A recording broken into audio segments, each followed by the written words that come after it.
Hermanos, es un gran privilegio para mí estar con ustedes de nuevo. Yo venía al Perú pensando que iba a enseñar un grupito de hermanos y parece que el grupito ha crecido un poco, pero gloria a Dios. En esta lección, en este tiempo, voy a resumir muchas de las verdades que enseñé la última vez que estuve acá. Muchas personas me han hecho varias preguntas con respecto al Evangelio, con respecto a propósito de las cosas que dije la última vez que yo estuve presente. Entonces voy a hacer un pequeño resumen. Vamos a empezar con la Gran Comisión en Mateo 28.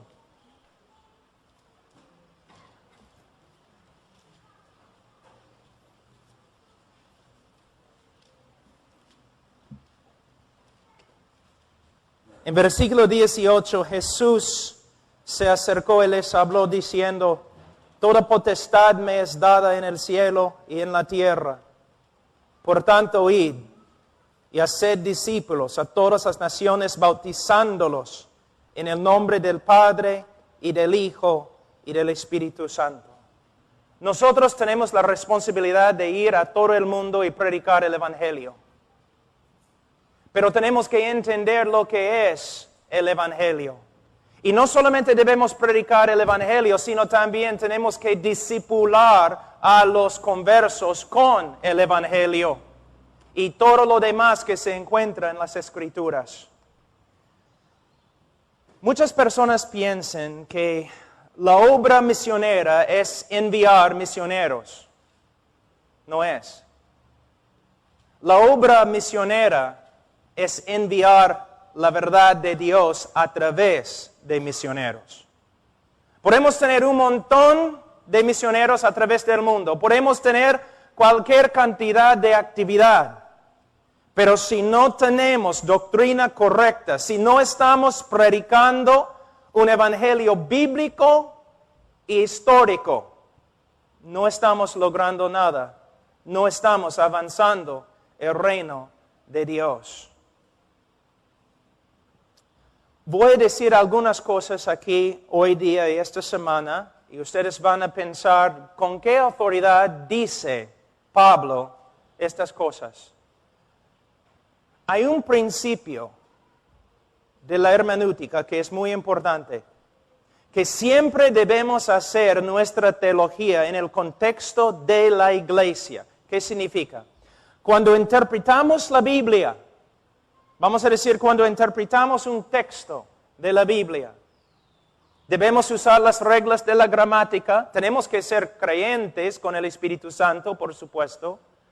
Tenemos que considerar el contexto histórico y tenemos que luchar para lograr la interpretación correcta. Pero después de haber interpretado el texto, ¿qué debemos hacer? No somos una isla. La sabiduría no empezó con nosotros, no nació con nosotros y no va a morir con nosotros. ¿Cómo podemos saber de verdad que estamos interpretando la Escritura correctamente? Bueno, primeramente podemos hablar con los hermanos alrededor de nosotros, otros pastores. Pero hay un problema. Si solamente hablo con los pastores norteamericanos, quizás todos nosotros hemos sido influenciados bastante por nuestra cultura. Bueno, entonces también debo hablar con otros cristianos de otras culturas quizás. Sí, está bien, pero hay otro problema. Si solamente hablo con cristianos contemporáneos y si rechazo o no considero la historia de la iglesia, quizás todos nosotros estamos equivocados. Lo más sabio que puedo hacer después de interpretar un texto es comparar mi interpretación con la iglesia actual y también con la iglesia a través de la historia de la iglesia. Y si todas las iglesias a través de la historia del cristianismo están de acuerdo y no estoy de acuerdo con ellos, probablemente yo estoy equivocado. ¿No es cierto? Hay hombres que dicen, bueno, es lo que creo porque es lo que dice la Biblia. No es lo que dice tu interpretación de la Biblia. Tú tienes que interpretar la Biblia, pero también tienes que comparar lo que has encontrado con los demás cristianos a través de la historia de la iglesia. Es el trabajo de un teólogo, es el trabajo de un pastor. Estudiar. Tengo una pregunta. No estoy esperando ninguna respuesta, es una pregunta.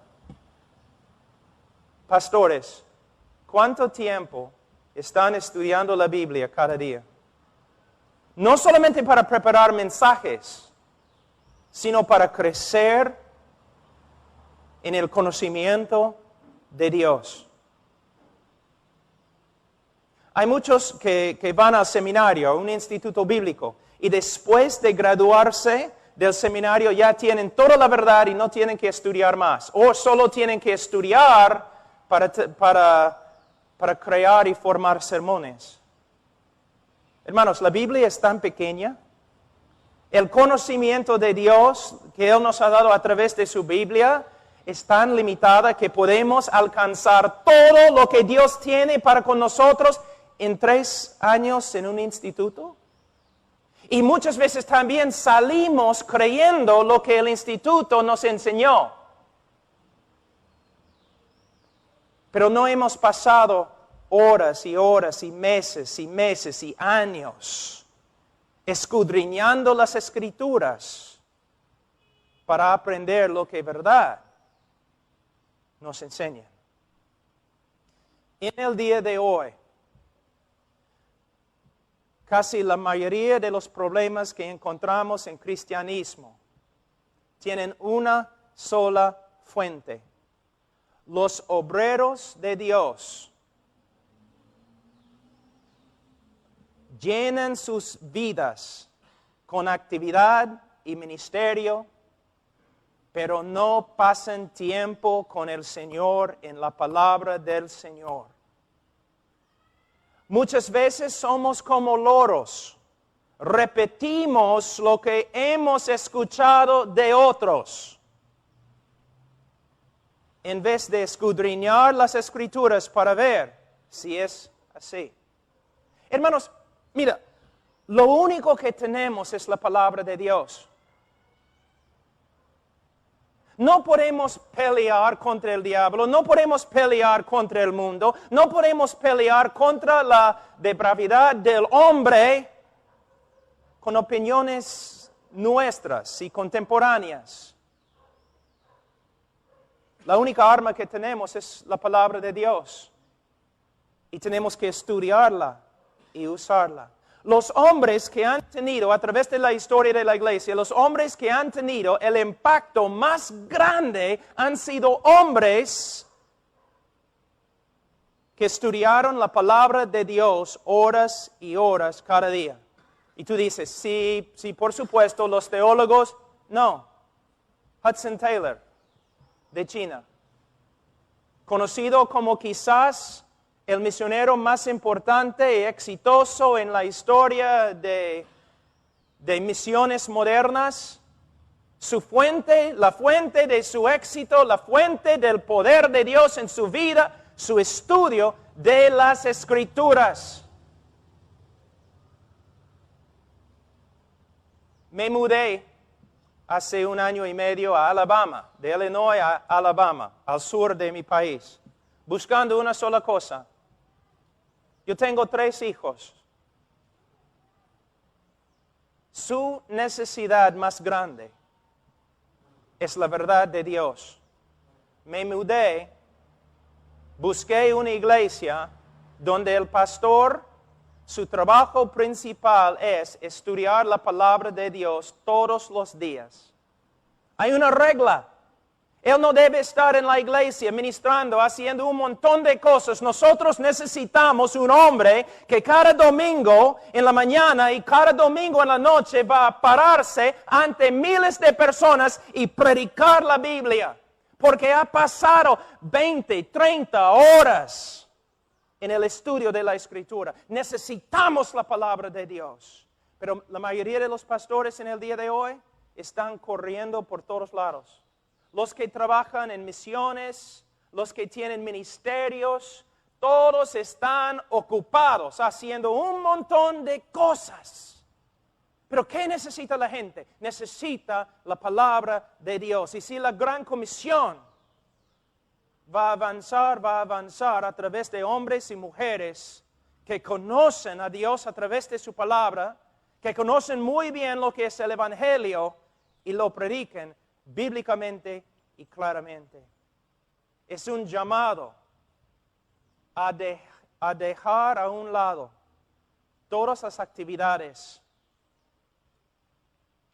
y dedicarnos al estudio de la palabra de Dios. ¿Para qué? Cuando abremos la boca para testificar, cuando abremos la boca para aconsejar, la palabra de Dios salga y no las opiniones de los cristianos contemporáneos llenos de psicología y no de la palabra de Cristo. Ahora, el Evangelio. Tenemos que predicar el Evangelio, por supuesto. Una vez, algunos profesores doctorados me invitaron a un seminario y me dijeron, Pablo, nosotros quisiéramos que tú entrevistes 18 hombres que van a salir con su maestría. 18 hombres que van a salir con su maestría. Una sola pregunta. Pregúntales qué es el Evangelio. Son hombres no saliendo de un instituto bíblico, no de una universidad. No, están saliendo de la universidad con su maestría. Iban a salir y predicar el Evangelio. Mi pregunta, ¿qué es el Evangelio? De 18 hombres, solamente uno tenía alguna idea de lo que era el Evangelio. Tú dices, pero caramba, ¿qué están enseñando en los Estados Unidos entonces si no están enseñando el Evangelio? Mi pregunta es, ¿qué es el Evangelio para ti? ¿Qué tipo de Evangelio predicas tú? ¿Dios te ama y tiene un plan maravilloso para tu vida? ¿Es el Evangelio que predicas? Porque no es el Evangelio de Cristo. No es el Evangelio del apóstol Pablo. ¿Tu Evangelio, qué tipo de Evangelio predicas? ¿Usas preguntas como, ¿quieres ir al cielo? ¿Quieres tomar tu decisión? ¿Quieres repetir una simple oración conmigo? ¿Es tu Evangelio? Entonces no estás predicando el Evangelio de Cristo. Ni del apóstol Pablo, ni de Spurgeon, ni de los teólogos a través de la historia de la iglesia. Estás predicando un Evangelio contemporáneo que no tiene poder. Y por esta razón muchos de los conversos en tu ministerio caminan como carnales en la calle. ¿Qué es el Evangelio? Mira cómo es. Voy a usar los norteamericanos como ejemplo, pero también se aplica a los peruanos, ¿no? ¿Cómo es el hombre en el día de hoy? Los hombres en la calle sin Cristo, sin Dios, ¿ellos aman a Dios? No. La Biblia dice son aborrecedores de Dios y que se aman a sí mismos. Entonces, todos los inconversos en el mundo se aman a sí mismos, ¿no es cierto? Y también cada hombre pecador sin Cristo tienen planes para su vida. Sus propios planes para su vida, ¿no es cierto? Los hombres caminando en la calle se aman a sí mismos y tienen un montón de planes para sus vidas. Entonces tú, evangelista, llegas, tú dices, Dios te ama y tiene un plan maravilloso para tu vida. Y el hombre pecador, incrédulo, dice, ay caramba, ese me gusta. Yo me amo a mí mismo y Dios me ama también. Yo tengo planes maravillosos para mi vida y Dios también tiene planes maravillosos para mi vida. Entonces yo lo acepto. ¿Qué tengo que hacer? O solamente tienes que repetir una sencilla oración. ¿Es todo? Sí. ¡Ay, caramba! Sí. ¿Dónde? Ya, yo voy a repetir la oración, vamos. Ese no es el Evangelio. No tiene nada que ver con el Evangelio, no se encuentra en la historia de la iglesia. Es una cosa que básicamente proviene de los Estados Unidos, del siglo pasado. Una creencia fácil. Un evangelismo superficial. En vez de decir a la gente, en vez de proclamar el Evangelio, en vez de clamar, el hombre tiene que arrepentirse y creer. Nosotros simplemente decimos, ¿quieres tomar tu decisión? Solamente demora 5 minutos. ¿Quieres recibir a Cristo? Cristo vino a Israel. Dice, el tiempo se ha cumplido, el reino de Dios se ha acercado. ¿Quién quiere pedir que yo entre en su corazón? No. Por eso, arrepentíos y creed el Evangelio. Hemos tomado el glorioso Evangelio de Dios y lo hemos reducido a un rito. Aquí en Perú, la mayoría se cree salvo, ¿por qué? Porque fue bautizado como niño, ¿no es cierto? La mayoría de los católicos, yo soy salvo, ¿por qué? Yo fui bautizado como niño. Y los evangélicos dicen, ¡qué herejía! Pero los evangélicos son igual. Nosotros a veces somos iguales.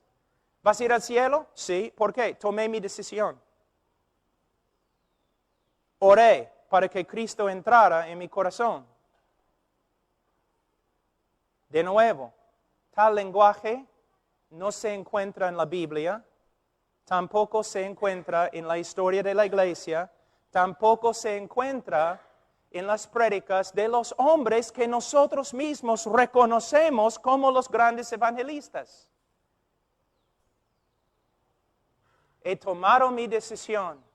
La mayoría de las personas están confiando en una decisión y la sinceridad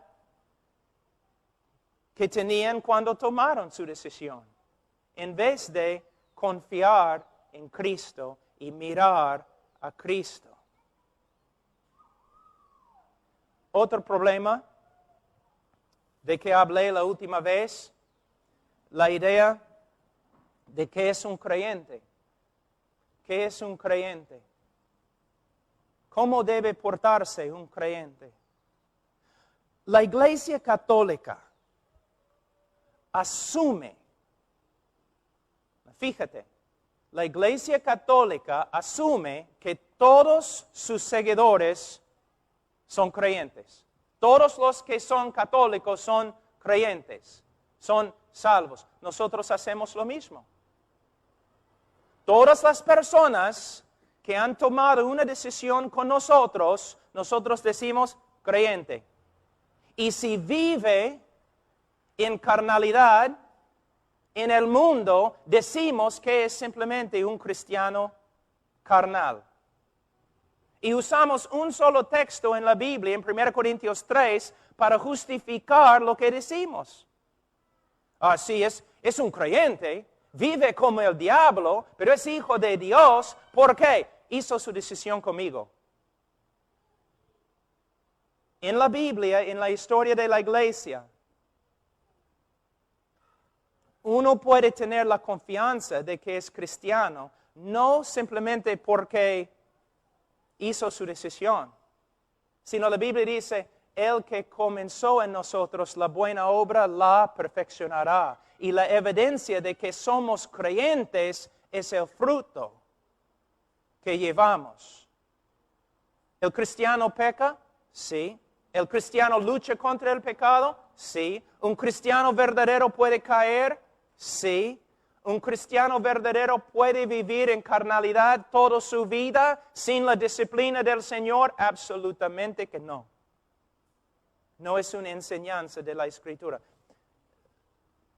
Uno de los más, si no el más famoso evangelista en todo el mundo, que supuestamente ha tenido millones y millones de conversos a través de sus campañas evangelísticas, él mismo dijo, si solamente 5% de todas las personas que han tomado decisiones en mis campañas son creyentes, voy a estar feliz. ¿Pero qué decimos nosotros? Tuvimos una campaña evangelística. Yo recuerdo una vez, hermano Zacarías, vino a mi hermano Ernesto Zacarías, años atrás, enojado. Dijo, nunca voy a tener una campaña evangelística en mi iglesia, jamás. Hermano, ¿por qué? Eres el hombre más evangelístico que conozco. Él dijo, porque tuvimos una campaña con un evangelista y como 100 personas recibieron a Cristo y ninguno de ellos llegó a la iglesia domingo. Pero yo puedo asegurarte que el evangelista se fue a otra iglesia diciendo, el Señor me usó grandemente la semana atrás. 100 personas se convirtieron, pero nadie puede encontrarlos. Mira cuán superficial es nuestra manera de evangelizar. O yo escucho evangelistas a veces diciendo, ahora es el tiempo de invitación, nadie debe moverse, todos deben mirarme, tú puedes interrumpir la obra del Señor, tenemos que estar allí callados, si no vamos a causar problemas y nadie va a recibir a Cristo. ¿Cuántos quieren a Cristo? Levanten la mano, yo veo tu mano, pasa adelante. Hacemos un montón de cosas que no se encuentran en la Biblia. El resultado, podemos escribir en nuestros informes que un montón de personas se han convertido, pero no podemos encontrar ninguno de ellos. O de 100 hay uno. O como pastores, nosotros decimos, ¿quién quiere recibir a Cristo? Una persona levanta la mano, pasa adelante y sin aconsejar, o después de aconsejar 5 minutos, decimos a toda la congregación, hermanos, mira, un nuevo hermano. ¿Cómo lo sabes? ¿El Señor ha hablado contigo personalmente? ¿Cómo sabes que esta persona se ha convertido? Después de aconsejar a la persona 5 minutos, como el Papa, lo declaramos salvo y jamás hablamos con él, nunca más hablamos con él acerca de su salvación. Y si sale y vive como el diablo, decimos, mira, eres cristiano, debes vivir de otra forma. ¿No sería mejor, si una persona pasa adelante, no sería mejor decir, gloria a Dios, parece que el Señor está obrando? He hablado algunos minutos con nuestro amigo aquí y él ha confesado a Cristo como su Señor y Salvador. Si de verdad ha creído en Cristo, es salvo. Pero en esta iglesia nosotros amamos a las almas. Entonces vamos a aconsejar, vamos a pasar tiempo con él, vamos a pasar por el libro de 1 de Juan, vamos a estar hablando, aconsejando, enseñando a esta persona para que venga a una seguridad bíblica de su salvación. Es una diferencia entre un ministerio superficial y un ministerio bíblico. El mero hecho que un hombre ha levantado la mano no significa nada. El mero hecho que una persona ha tomado una decisión no significa nada. Mira cómo hacemos el evangelio en el día de hoy. Hay un incrédulo y queremos testificarle, ¿no? Señor, ¿te das cuenta que eres pecador? Si él dice sí, entonces la segunda pregunta, ¿quieres ir al cielo? Si él dice sí, entonces tercera pregunta, ¿quieres orar y pedir a Cristo que entre en tu corazón? Si él dice sí, entonces oramos y él repite nuestra oración y después preguntamos, ¿fuiste sincero cuando oraste? Y si él dice, creo, entonces eres salvo. Y si el hombre dice, pero no estoy seguro, nosotros decimos, por supuesto eres salvo porque Cristo ha prometido, si le pides, Él va a entrar en tu corazón, tú le has pedido, Él ha entrado. Por fe tienes que creer que has creído. Pregunta, ¿es el Evangelio? Vamos a examinar un ratito. Señor, ¿sabes que eres pecador? Si Él dice sí, no necesariamente significa nada. Pregunta al diablo si sabe si es pecador. Señor diablo, ¿eres pecador? Soy el mejor pecador, el peor pecador.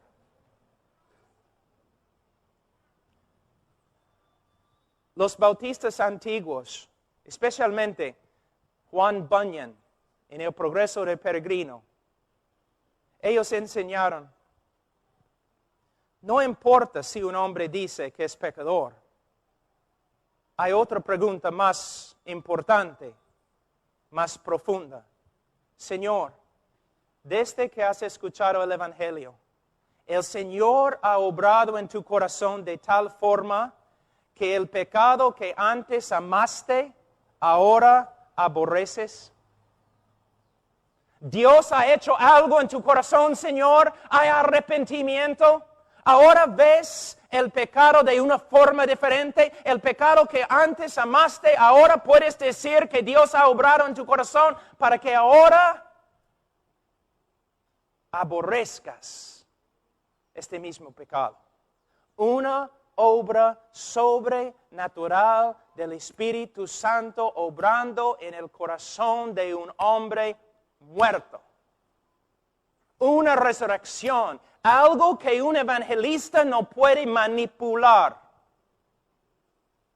Una obra que no requiere canciones especiales o luces bajas. Señor, ¿qué ha hecho Dios a ti? ¿Te ha dado un corazón nuevo? ¿Un corazón que tiene vergüenza del pecado? ¿Un corazón quebrantado? ¿Un corazón ahora que aborrece el pecado que antes amó? Si una persona dice, sí, soy pecador, preguntamos, ¿quieres ir al cielo? ¿Y quién no? Una vez una persona te ha dicho, no, me gustaría ir al infierno. Hermanos, todos quieren ir al cielo. Todas las teorías del gobierno, teorías económicas, sociales, tienen que ver con el deseo del hombre de ir al cielo. Hermanos, en las Filipinas, en las islas, allí en Asia, una vez yo estaba ahí y después de cosechar el arroz, los campesinos también en el norte acá, ¿no? Especialmente en la selva, departamento de Amazonas, cuando cosechan el arroz, ¿qué hacen? Prenden fuego al campo, ¿no es cierto? Van a quemar todo el campo. ¿Y qué pasa cuando el campo se quema? Las víboras salen rápidos, ¿no es cierto? Pero cuando salen todavía son víboras, no han cambiado.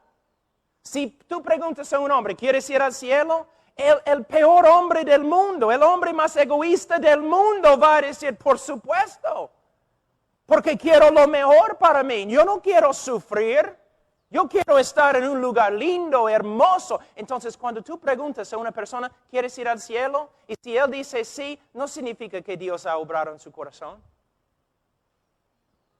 Solamente quiere salvar su propia piel.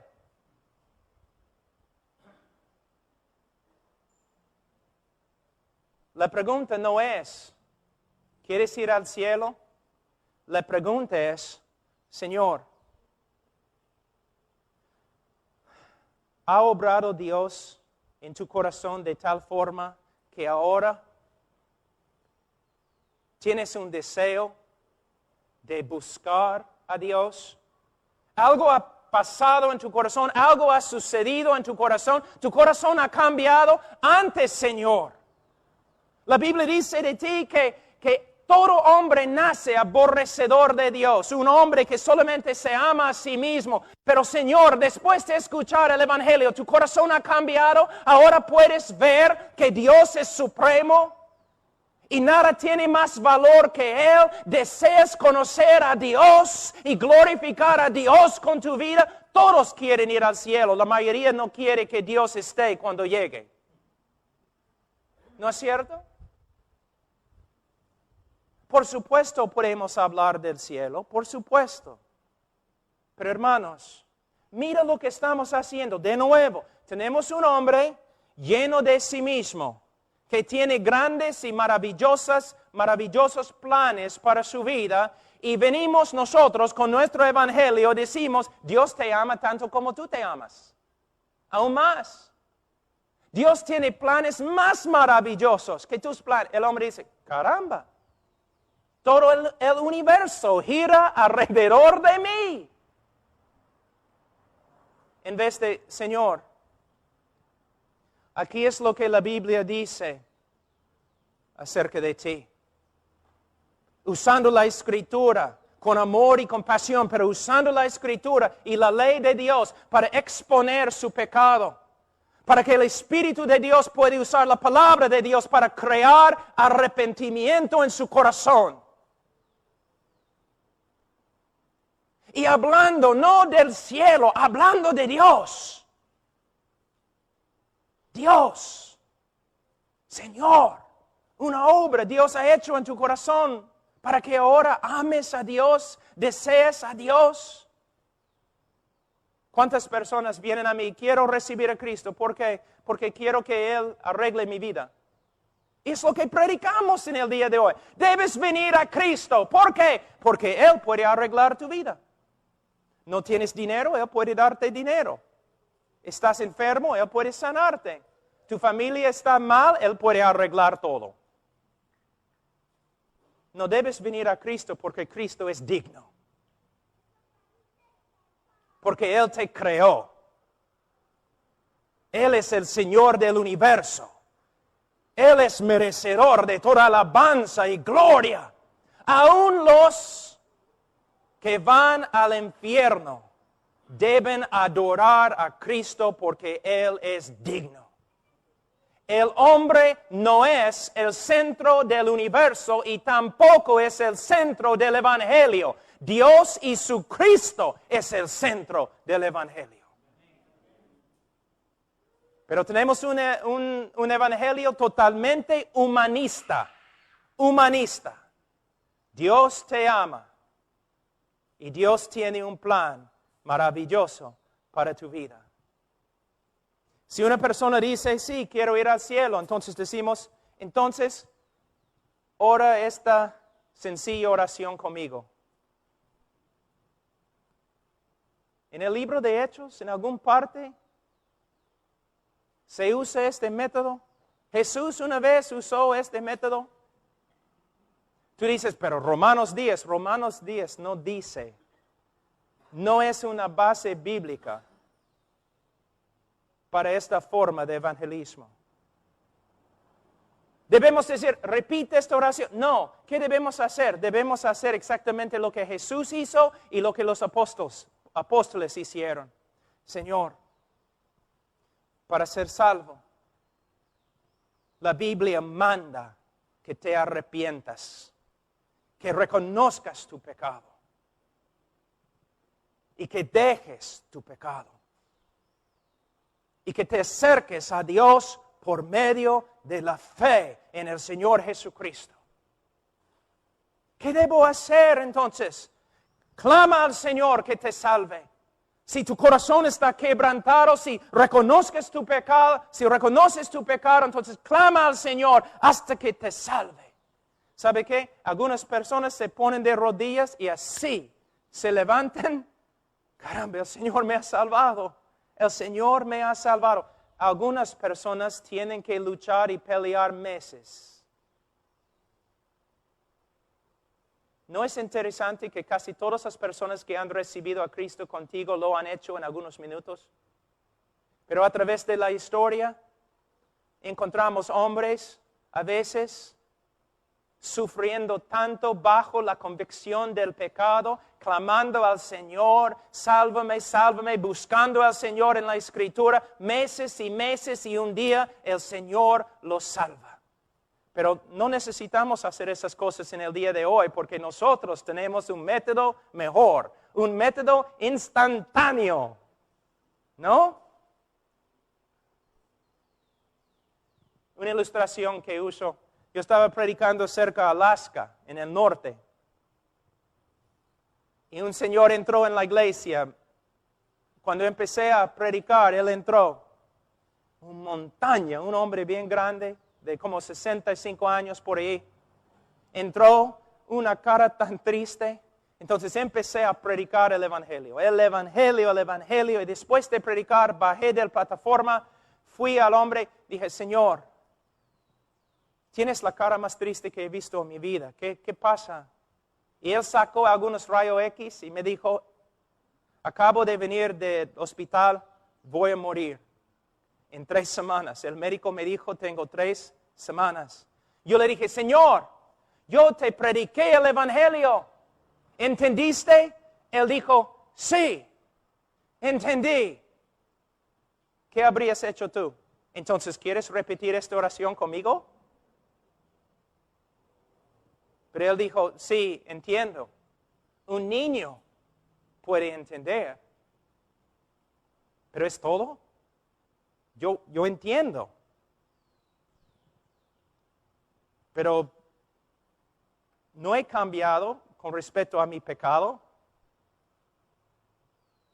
No he cambiado, no tengo ningún deseo de seguir a Dios, solamente voy a morir. Entonces, lo único que tengo que hacer es repetir esta oración. Señor, tú tienes 3 semanas, yo tengo una noche acá y voy a regresar a los Estados Unidos. Voy a cancelar mi vuelo y vamos a sentarnos acá hasta que mueras o hasta que vengas a conocer a Cristo. ¿De dónde viene la fe? ¿De dónde? Entonces empezamos en el Antiguo Testamento. Promesa tras promesa tras promesa. Romanos 1 a 3, capítulos 1 y 3, hablando del pecado y la seriedad del pecado como una abominación ante Dios. Poco a poco, el hombre dice, sí, veo mi pecado. Soy un hombre horrible. Siempre he sido un hombre muy físico. He golpeado a otros hombres. Puedo ver mi pecado ante Dios. Ya, continuamos. Más y más y más. Promesa tras promesa. Después de algunas horas, yo le dije, Señor, una vez más, vamos a leer Juan 3:16. Y él dijo, bueno, está bien. Entonces empezó a leer así con la Biblia, ¿no? Sobre sus rodillas, leyendo, y él dijo, bueno, porque de tal manera amó Dios de ahí empezó así, a temblar. Oh, Pablo, mis pecados no hay. Señor, me perdonó. Me ha dado vida eterna. Voy a morir, pero no voy a morir. Voy a ir al cielo. El Señor me ha salvado. Yo le pregunté, ¿cómo sabes, Señor? Y él dijo, Pablo, ¿nunca has leído este texto? ¿Qué pasó? Yo te digo lo que pasó. Lo que no puede pasar en tu ministerio. El Espíritu Santo, después de horas y horas en la palabra de Dios, viendo la gravedad de su pecado, la grandeza de la salvación de Cristo, poco a poco el Espíritu Santo comenzó a cambiar su corazón. Una obra sobrenatural. Yo no tenía que decirle, eres salvo porque repetiste una oración. El Espíritu Santo le dijo, eres salvo. Por medio de la palabra de Dios. Si tienes un método de evangelismo, un libro que dice método de evangelismo, para mí va a la basura. Método de evangelismo. Métodos, métodos. ¿Por qué necesitamos métodos? Porque no tenemos el poder de Dios. Y no tenemos el poder de Dios porque estamos usando métodos y nos hemos olvidado de la palabra de Dios. Los fariseos usaron la palabra de Dios para hacer a sus discípulos. Pero Jesús dijo que sus discípulos eran hijos del infierno. ¿Cuántos de nuestros discípulos son nada más que hijos del infierno? Se dicen creyentes, pero nunca viven como creyentes.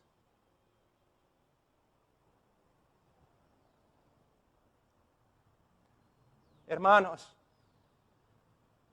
¿cuántos católicos van a morir este día y van a entrar en el infierno porque una autoridad religiosa les ha dicho que son salvos? Otra pregunta, ¿cuántos evangélicos van a morir y van a entrar en el infierno porque una autoridad evangélica les ha dicho que son salvos, pero el Espíritu Santo, a través de la palabra de Dios, nunca confirmó su obra en su corazón? ¿Cuántas personas en mi propio ministerio, yo tengo que decir eso, yo tengo que ser honesto, como joven evangelista, predicando en las calles, predicando en la sierra, predicando en la selva, usando todos los métodos de evangelismo que todos me habían enseñado, los fundamentalistas, los bautistas, todos me enseñaron, tienes que hacerlo así, tienes que levantar la mano, tienes que pedir que pasen adelante, hay etapas, tienes que usar música de tal forma, tienes que aprender cómo hablarles para que tomen su decisión y todo lo que también ustedes han aprendido. Pero estudiando la Escritura y estudiando la historia de evangelismo de los hombres y predicadores más exitosos a través de la historia de la iglesia, yo veo que ellos no hacían nada de lo que hacemos en el día de hoy. Todos dicen, Spurgeon, ese el predicador más grande que ha vivido desde los apóstoles. Estoy de acuerdo. El problema, él no está de acuerdo con nosotros. Jorge Whitfield, el más grande evangelista. Uno de los avivamientos más grandes en la historia de la iglesia a través de él. Sí. El problema es que él predicó otro evangelio que nosotros. Hudson Taylor, el gran misionero de China, como él es mi héroe. El problema es que su evangelio era diferente que lo tuyo.